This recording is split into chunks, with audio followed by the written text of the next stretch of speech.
네, 경찰청 특별수사단이 6개월여에 걸친 수사 끝에 조현오 전 경찰청장 등 당시 경찰 간부 16명을 사법 처리했습니다. 하지만 증거가 일부 삭제되고 공소시효가 지나는 등 수사의 한계도 드러나면서 법정 다툼은 치열할 거란 전망도 나옵니다. 황정현 기자입니다.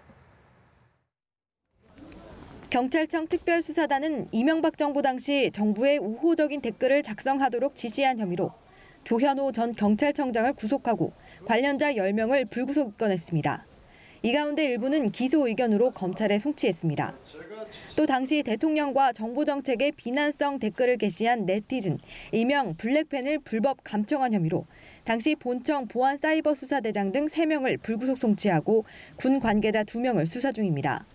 경찰청 차장을 필두로 반년간에 걸친 수사를 벌인 끝에 16명을 사법 처리하는 선에서 일단락된 겁니다.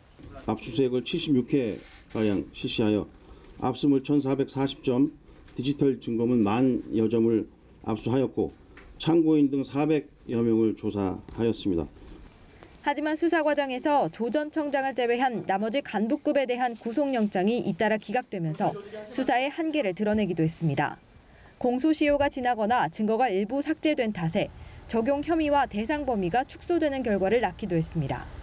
경찰은 댓글 공작 규모가 37,800여 건으로 추산된다면서도 실제 확인된 건 12,800여 건에 불과했고 공소시효에 걸려 적용 가능한 혐의조차 누락됐던 겁니다. 이에 따라 법정에서 혐의 다툼이 치열할 것이라는 전망도 나옵니다.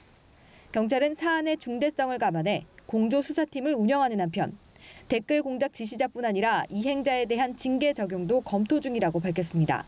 연합뉴스 TV 황정현입니다.